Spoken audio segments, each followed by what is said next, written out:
ధన్యవాదాలండి లక్ష్మణ్ రెడ్డి గారు. లక్ష్మణ్ రెడ్డి గారు ఏదైతే చెప్పారో ఒక థాట్ రన్నింగ్ కమిటీ, నిజంగా కమిటీని వెయ్యాలనే ప్రపోజల్ కూడా మా దళిత బహుజన ప్రజా సంఘ ఐక్యవేదిక కూడా ఉన్నది. వాళ్ళు ఏదైతే ఆరోపణ చేస్తారో ఆ ఆరోపణ సంబంధించిన ప్రాంతాలు గురిజాల కానీ, మంగళగిరి కానీ, మునకపేట కానీ, గుంటూరు రామరాజు నగర్ కానీ ఈ ప్రాంతాల థాట్ రన్నింగ్ కమిటీ పెట్టి వాస్తవాన్ని విచారించాలి. దానికోసం మేము చంద్రశేఖర్ గారిని కూడా కాంటాక్ట్ చేసి పౌరపుర సంఘాన్ని ఎదుర్దానికి తోడ్పడవలసిందిగా కోరుతూ ఇప్పుడు చిలుక చంద్రశేఖర్ గారు పౌరపుర సంఘం నాయకులు వారిని 5 నిమిషాలు ఈ విషయాలు కూడా ప్రస్తావన చేస్తూ మాట్లాడవలసిందిగా కోరుతాము.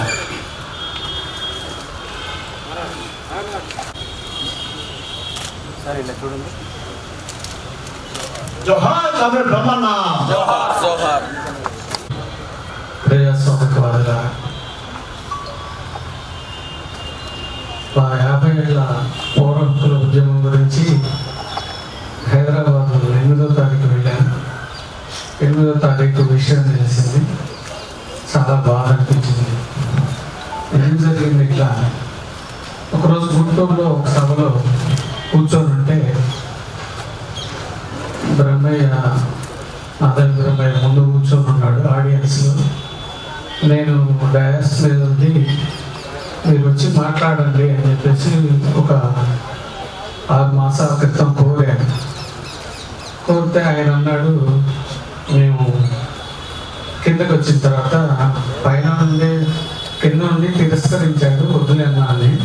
తర్వాత కిందకు వస్తే ఏంటి మాట్లాడలేదు అని చెప్పి అడిగితే కొద్దిగా పార్టీలో అంతర్గతంగా మాట్లాడుకుంటున్నాం, అదేదో తేలిన తర్వాత నేను వేదికలు ఎక్కుతాను అని చెప్పి మాట్లాడటం జరిగింది. వక్తలందరూ కూడా మాట్లాడారు. ఒకే పార్టీలో భిన్నమైనటువంటి ఆరోపణలు, భిన్నమైనటువంటి వాదనలు, ఒకే రాజకీయ పార్టీ. ఆయన ఏ పార్టీలో అయితే పనిచేశాడో ఆ రాజకీయ పార్టీలో ఇట్లా భిన్నమైన వాదనలు రావటానికి కారణం ఏంటో కూడా ఇక్కడ ఉన్న వాళ్ళు చాలా విఘ్నులైన వాళ్ళు ఉన్నారు. వాళ్ళందరికీ కూడా అర్థమవుతుంది. కాబట్టి ఆ భిన్నమైన వాదనలు చూస్తే ఆయనని చంపేసిన పద్ధతిని చూస్తే గనిరాజు వచ్చి పిలుచుకు వెళ్ళాడు అనగానే నాకు బాధ వేసింది.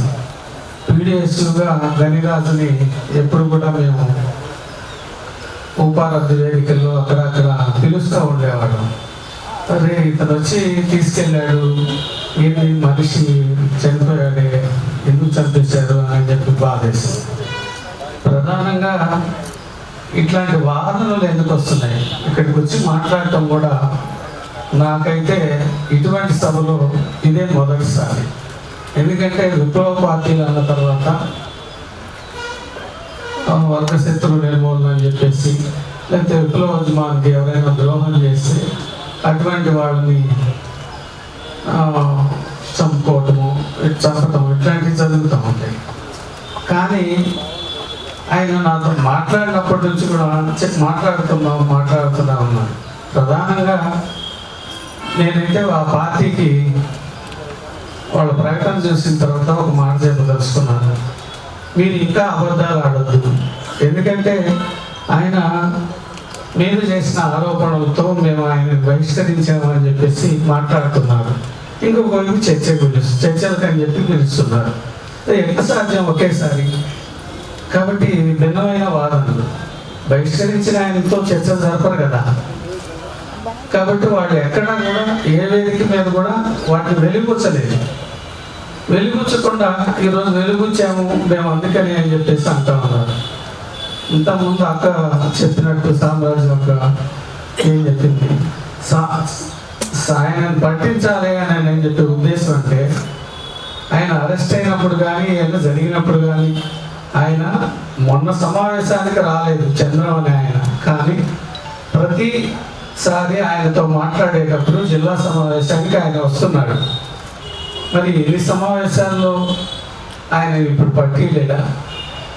కాబట్టి ఇవన్నీ కూడా పరిస్థితులే. ఒక విప్లవ పార్టీల మీద ఈ దేశంలో ఏ ఒక్క విప్లవ పార్టీ విప్లవోద్యమాన్ని విజయవంతం చేయలేదు.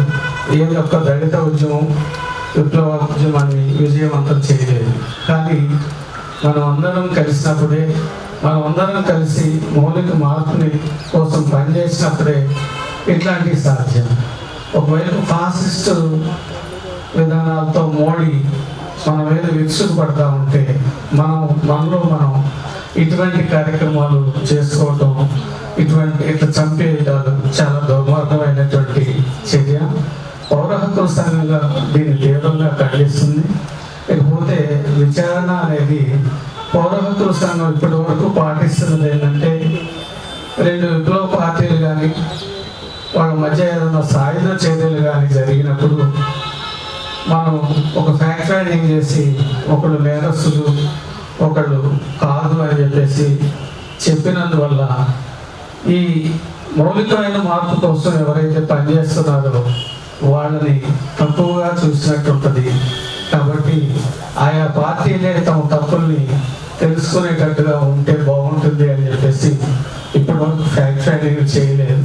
కానీ ఇప్పుడు ఆయన ఏ పార్టీలో అయితే పనిచేస్తున్నారో అదే పార్టీకి సంబంధించిన రాష్ట్ర కమిటీ, ఈ జిల్లా కమిటీలో కొందరు, అదేవిధంగా ప్రకాశం జిల్లా, తెలంగాణలో ఉన్న రాష్ట్ర కమిటీ, వీళ్ళందరూ కూడా ఖండిస్తూ ఉన్నారు. కాబట్టి మనం నిజ నిర్ధారణ జరిపి వాస్తవాలని వెలుగులో తీయటం మంచిదే అని చెప్పేసి, ఒకవేళ అట్లాంటివి చేస్తే మేము కూడా భాగస్వాములు అవుతాం, లేదా దానికి నాయకత్వం వహించే దానికి కూడా సిద్ధం అని చెప్పేసి ఈ సభాముఖంగా